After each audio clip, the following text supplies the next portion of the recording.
اس زمین پہ حضرت آدم علیہ السلام کے تقریباً 1000 سال بعد اللہ نے عراق کی زمین رافتین کا انتخاب کیا اور وہاں اپنے بندے یشکر بن لامک کو نبی بنا کے بھیجا، جن کو مختلف القاب سے آج بھی زمانہ یاد کرتا ہے۔ کوئی اللہ کے اس نبی کو عبد الغفار کہتا ہے، تو کوئی عبد الجبار، تو کوئی الیاس، تو کوئی کشتی والا نبی، اور کوئی نوح نجی اللہ کہہ کے بلاتا رہتا ہے۔ حضرت نوح علیہ السلام حضرت ادریس علیہ السلام کے پر پوتے ہیں اور حضرت آدم علیہ السلام کی 10ویں پشت میں سے ہیں۔ وہ قوم اس وقت دنیا کی بدترین قوم تھی۔ وہاں ظلم کرنا، نفسانی خواہشات پر فخر کرنا، بتوں اور شیطانوں کی پوجا کرنا عام تھا۔ اللہ کے نبی حضرت نوح علیہ السلام بچپن سے ہی ان کو بار بار سمجھاتے رہتے تھے کہ اس کائنات کا مالک ایک اللہ ہے جس نے ہر ایک چیز کو پیدا کیا۔ نوح علیہ السلام جب اللہ کے دین کی تبلیغ کرتے تھے تو ان کی قوم ان کو اتنے پتھر مارتی تھی کہ وہ پتھروں میں ڈھک جاتے تھے۔ تاریخ نے لکھا تقریباً 950 سال تک آپ تبلیغ کرتے رہے، بار بار پتھر کھاتے رہے، لیکن افسوس سوائے چند غریب اور مساکین کے کوئی بھی آپ پر ایمان نہ لایا۔ آپ اپنی امت کے لیے اتنا روئے، اتنا گریہ کیا کہ آپ کا نام ہی نوح پڑ گیا۔ بس اتنے میں اللہ اپنے نبی پر وحی کرتا ہے کہ اے نوح، اب یہ تیری قوم ہدایت نہیں پائے گی۔ نوح علیہ السلام رو کے اللہ کی دربار میں فریاد کرتے ہیں کہ اے اللہ، یہ انسان ظلم کرنے کو مذاق سمجھتے ہیں، ایک دوسرے کے خیال کرنے کو، مدد کرنے کو بزدلی سمجھتے ہیں، تیری عبادت سے منہ موڑتے ہیں۔ اے اللہ، اس میری قوم کو نیست و نابود فرما۔ جیسے ہی نوح علیہ السلام نے یہ بد دعا کی تو اللہ نے پیغام بھجوایا، اے نوح، ایک کشتی تیار کر، ان قریب تیری یہ ظالم قوم نیست و نابود ہو جائے گی۔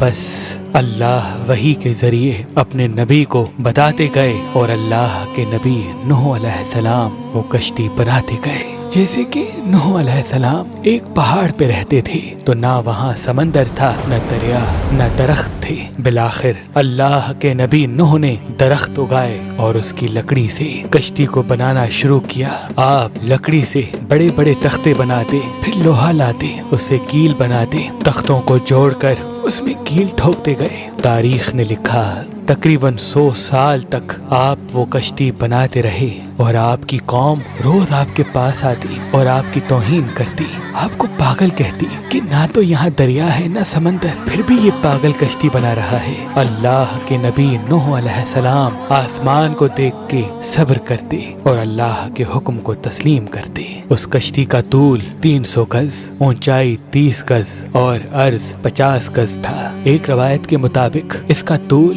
1 کلومیٹر سے زیادہ تھا۔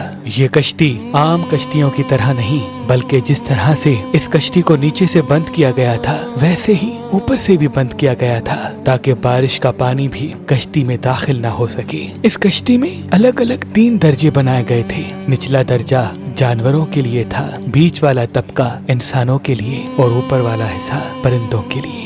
ہر درجے میں ایک دروازہ تھا۔ بس جب کشتی تیار ہو گئی تو اللہ نے فرمایا، اے نوح، اس زمین پہ مختلف جانوروں اور پرندوں کے جوڑوں کو اس کشتی میں سوار کرو تاکہ ان مخلوقات کی نسل باقی رہ سکے۔ حضرت نوح علیہ السلام نے مختلف پرندوں، جانوروں، خواہ ہر وہ چیز جس میں زندگی کے آثار ہیں، کشتی میں سوار کرنا شروع کر دیا۔ پھر آپ انسانوں کو حجت تمام کرنے کے لیے کہنے لگے، آؤ، یہ کشتی نجات کی کشتی ہے، جو بھی اس کشتی میں آئے گا وہ اللہ کی امان میں ہوگا۔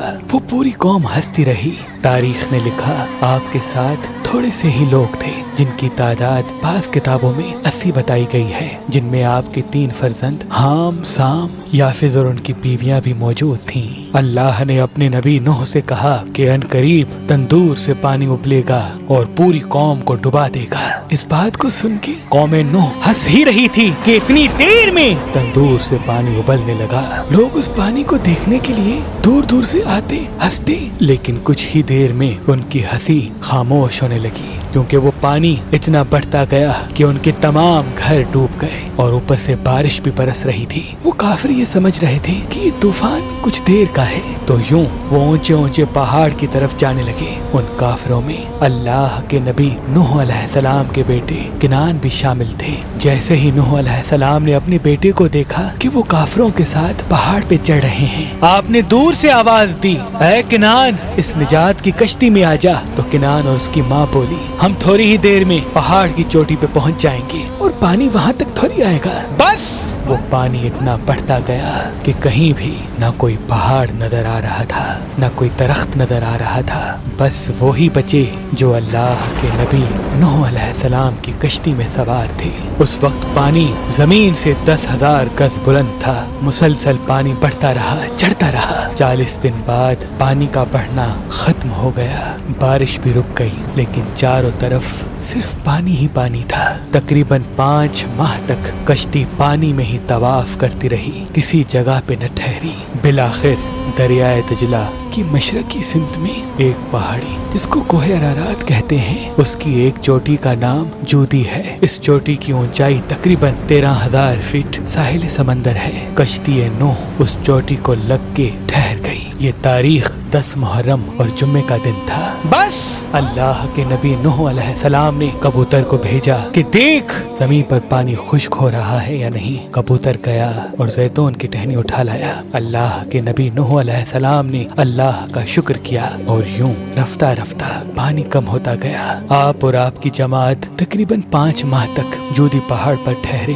آپ نے تمام پرندوں جانوروں کو آزاد کیا۔ اس پہاڑی پہ اللہ کا شکر کرتے رہے، ذکر کرتے رہے، دنیا کو پھر سے آباد کرنے کی سوچ میں مگن رہے۔ تاریخ نے لکھا آپ کے ایک بیٹے سام جس سے عربی نسل چلی، دوسرے بیٹے حام جن سے سوڈانی نسل چلی، اور یافت جن سے ترکی نسل چلی، اور یوں آپ اور آپ کی اولاد نے دنیا کو پھر سے آباد کرنے کا فیصلہ کر لیا۔ تقریباً طوفان کے 60 سال بعد اللہ کے نبی نوح علیہ السلام اس فانی جہان سے دار البقا کی طرف کوچ کر گئے۔ اللہ نے فرمایا کہ کشتی نوح کو ہم آنے والی نسلوں کے لیے عبرت کا نشان ٹھہرائیں گے۔ تحقیق کرنے والوں نے بتایا کہ کشتی نوح علیہ السلام کی باقیات مشرقی ترکی میں واقع کوہ ارارات پر ملی ہیں۔ یہ کشتی ویسے ہی ہے جیسی اللہ کے نبی نوح علیہ السلام نے بنائی تھی۔